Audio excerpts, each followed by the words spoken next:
बीते 36 घंटों में ऐसा क्या हो गया कि एक तरफ वक्फ संशोधन बिल पारित हुआ तो दूसरी तरफ प्रधानमंत्री नरेंद्र मोदी की कुर्सी ही संकट में आ गई। आखिर क्या वाकई प्रधानमंत्री नरेंद्र मोदी अपना यह कार्यकाल 2029 तक पूरा नहीं कर पाएंगे या फिर उन्हें संघ उनका कार्यकाल पूरा नहीं होने देना चाहता? आखिर मेन स्ट्रीम मीडिया या फिर उस तरह की मीडिया में यह हिम्मत कहां से आ गई जो ये लिखने लग गया कि मोदी के बाद कौन?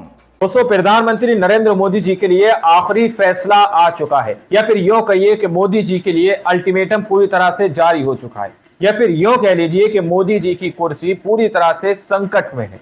क्योंकि प्रधानमंत्री नरेंद्र मोदी जी के लिए दावा किया जा रहा है कि 2029 तक का यह कार्यकाल पूरा करना बहुत ही मुश्किल है। प्रधानमंत्री नरेंद्र मोदी जी 75 साल के होने जा रहे हैं। अब उनके बाद आरएसएस मुख्यालय से उनके लिए खबर आती है, वो वहां पर जाकर हाजिरी देते हैं। लेकिन अब प्रधानमंत्री नरेंद्र मोदी जी का जो है टाइम पूरी तरह से पूरा होने जा रहा है। अल्टीमेटम जारी कर दिया गया, उनसे कुर्सी छीनने का ऐलान कर दिया गया है। अब सवाल ये कि मोदी जी की जगह पर पीएम के फेस पर कौन है, यानी कि मोदी जी की जगह पर मोदी जी की कुर्सी पर कौन बैठेगा और मोदी जी की कुर्सी छीनने जा रही है क्या? जितनी भी बातें मैंने बताई हैं उसके आगे क्वेश्चन मार्क लगाइए। हमारे साथ वरिष्ठ पत्रकार मौजूद है जब्बार खान, आप उनकी इस रिपोर्ट को देखिए। जी हां दोस्तों, मोदी पर हो गया आखिरी फैसला। कार्यकाल पूरा नहीं कर पाएंगे क्या मोदी? नए पीएम का नाम संघ ने क्या कर लिया तय? योगी का भी कट गया प्रधानमंत्री के पद के लिए पत्ता। बहुत स्वागत है आप सभी का। आप देख रहे हैं द राजनीति का विशेष सेगमेंट खबर और विश्लेषण। मैं हूं जब्बार खान। दोस्तों, बीते 36 घंटों में ऐसा क्या हो गया कि एक तरफ वक्फ संशोधन बिल पारित हुआ तो दूसरी तरफ प्रधानमंत्री नरेंद्र मोदी की कुर्सी ही संकट में आ गई। आखिर क्या वाकई प्रधानमंत्री नरेंद्र मोदी अपना यह कार्यकाल 2029 तक पूरा नहीं कर पाएंगे या फिर उन्हें संघ उनका कार्यकाल पूरा नहीं होने देना चाहता? आखिर मेन स्ट्रीम मीडिया या फिर उस तरह की मीडिया में यह हिम्मत कहां से आ गई जो ये लिखने लग गया कि मोदी के बाद कौन? आखिर मीडिया मोदी के बाद के विकल्पों पर चर्चा क्यों तेज करने लगा? क्या साल 2013 वाली स्थिति पैदा हो गई जिसमें प्रधानमंत्री नरेंद्र मोदी के चेहरे को उम्मीदवार के तौर पर अनाउंस किए बगैर ही उनका चेहरा तय कर दिया गया था? मगर इन सब के बीच में योगी आदित्यनाथ जो सबसे प्रबल दावेदार माने जा रहे थे, उनका पत्ता कैसे कट गया?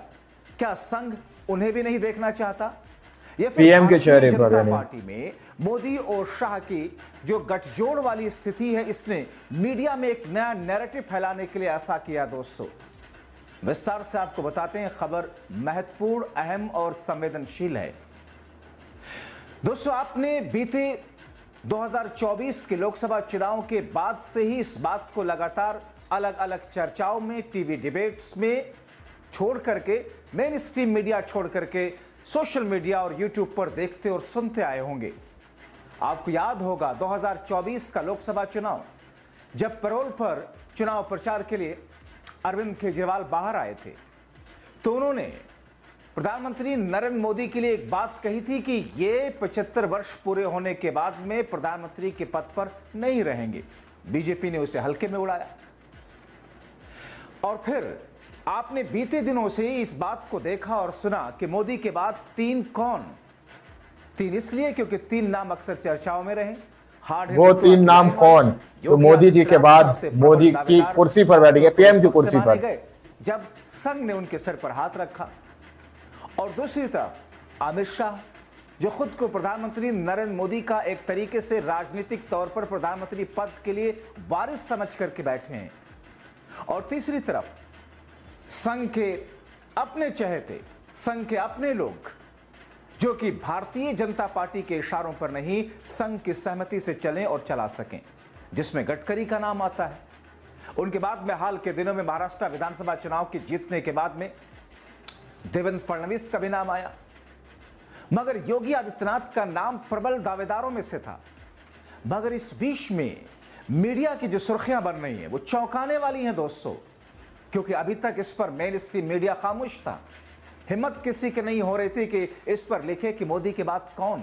मोदी के बाद कौन?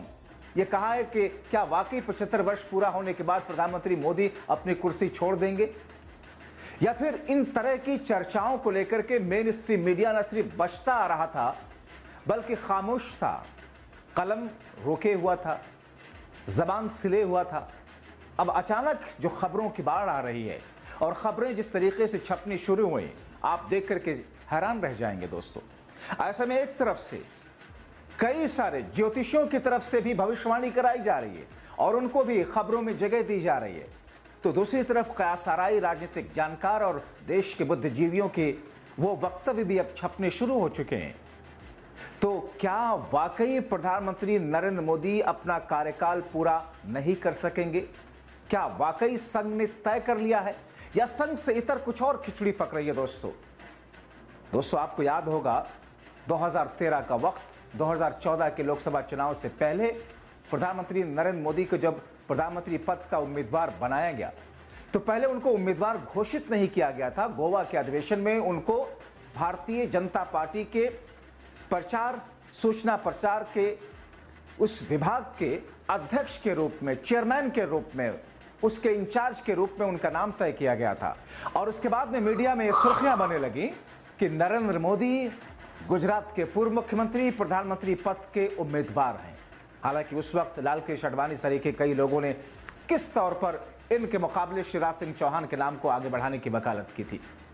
लेकिन दोस्तों एक बार फिर से कुछ वैसा ही नैरेटिव सेट किया जा रहा है। मैं आपको बताऊंगा कि कौन कर रहा, कौन करा और क्या वाकई प्रधानमंत्री अपना कार्यकाल पूरा नहीं कर पाएंगे। उससे पहले मैं आपको कुछ सुर्खियां दिखा देता हूं, कुछ खबरें जो छपी हुई हैं वो आपको दिखा देता हूं और पढ़ करके सुना देता हूं। दोस्तों क्या लिखते हैं अखबार, क्या लिखते हैं पोर्टल, मैं आपको पढ़ करके शब्दजा सुनाता हूं। सबसे पहले उन्होंने लिखा प्रधानमंत्री नरेंद्र मोदी के बारे में, और ऐसे में इनके इतर 3 नाम उन्होंने प्रमुख दावेदारों के तौर पर जो लिखा है उसमें से किसके नाम को सबसे ज्यादा दावेदार बताया है वो भी मैं आपको बताता हूं। सबसे पहले जो आप देख रहे हैं स्क्रीन पर, जो स्क्रीनशॉट है उस खबर का जिसमें लिखा कि आजकल कई ज्योतिषीय विश्लेषक बता रहे हैं कि नरेंद्र मोदी अपना कार्यकाल पूरा नहीं कर पाएंगे। दोस्तों ऐसा कहने की हिम्मत पहले किसी की नहीं होती थी, किसी की नहीं होती थी, ये बात सही है। आगे लिखते हैं सीधे तौर पर छपा जा रहा है कार्यकाल तो पूरा कर लेगी लेकिन नरेंद्र मोदी को 2026 तक सत्ता छोड़ना ही होगा और फिर कोई नया चेहरा देश का पीएम बनेगा। कहा जा रहा है कि राहु और केतु की दशा उनके लिए अप्रत्याशित चुनौतियां ला सकती है। हालांकि नरेंद्र मोदी की कुंडली में बृहस्पति और शनि की महादशा उनकी प्रमुख है जो उनके राजनीतिक करियर में स्थिरता और सफलता का संकेत देती हैं। यानी वे अपने कार्यकाल को न केवल पूर्ण करेंगे बल्कि अगले कार्यकाल के लिए भी रेस में बने रहेंगे। एक तो ये लिखा हुआ है। उसके बाद में जो 3 नाम है दोस्तों, दूसरे नंबर पर बहुत महत्वपूर्ण नाम है अमित शाह का। सबसे प्रबल दावेदार के तौर पर अमित शाह के बारे में बताया गया। इसमें लिखा गया कि ज्योतिषियों के अनुसार शनि की दशा अमित शाह की राजनीतिक स्थिरता को बढ़ाएगी, उन्हें महत्वपूर्ण निर्णय लेने में सक्षम बनाएगी। इस अवधि में उनके नेतृत्व में पार्टी के संगठनात्मक ढांचे में सुधार और विस्तार हो सकता है। गुरु का प्रभाव उनके राजनीतिक करियर में नए अवसर और संगठन की संभावनाएं बढ़ाएगा। नए अवसर, जी हाँ। इस दौरान उनकी कूटनीतिक क्षमता और रणनीतिक कौशलता और उभर करके ज्यादा सामने आएगी। राहु कभी कभी अप्रत्याशित चुनौतियां ला सकता है, खासतौर पर उनकी सेहत को लेकर चुनौतियां बढ़ सकती है। यदि वो अपनी सेहत को सुधारने में कामयाब रहे तो देश का अगला पीएम अमित शाह ही होंगे। अमित शाह ही होंगे, खबर लिखी गई है दोस्तों, बाकायदा। देख करके आश्चर्यचकित था कि ऐसा कैसे लिखा जा सकता है, वो भी जब नरेंद्र मोदी भी बैठे हो कुर्सी पर। कि अब बहुत महत्वपूर्ण लाइन है कि यदि वो अपने सेहत को सुधारने में कामयाब रहे तो देश का अगला पीएम अमित शाह होंगे। हालांकि इसी दौरान अमित शाह को कुछ विवादों या आलोचनाओं का सामना करना पड़ सकता है, लेकिन ये उनके करियर के दीर्घकालिक नुकसान नहीं पहुंचाएंगे। ज्योतिषीय संकेतों के अनुसार अमित शाह भविष्य में प्रधानमंत्री पद के एक मजबूत दावेदार हैं। सारा किस्सा ही खत्म कर दिया दोस्तों। अमित शाह के बारे में इस तरह की बातें लिख करके भले ही ज्योतिषियों के अकॉर्डिंग लिखा, उनके कहे गए वक्तव्यों को खबर में जगह दी गई, लेकिन ये तो अपने आप में ये दर्शा रहा कि बहुत कुछ पर्दे के पीछे चल रहा है। तो फिर तो योगी आदित्यनाथ का पट्टा अपने आप कट गया। आगे दोस्तों अगला नाम योगी आदित्यनाथ के बारे में लिखा गया है। उनके बारे में क्या लिखा अखबार ने, पोर्टल ने, उसमें लिखा है कि कई ज्योतिषी योगी आदित्यनाथ की कुंडली का विश्लेषण करते हुए बताते हैं कि भविष्य में भारत के प्रधानमंत्री बन सकते हैं। उनके नेतृत्व में भारत हिंदू राष्ट्र बनेगा। उनके नेतृत्व में अभी योगी आदित्यनाथ के पास में काफी उम्र है 75 तक पहुंचने के लिए।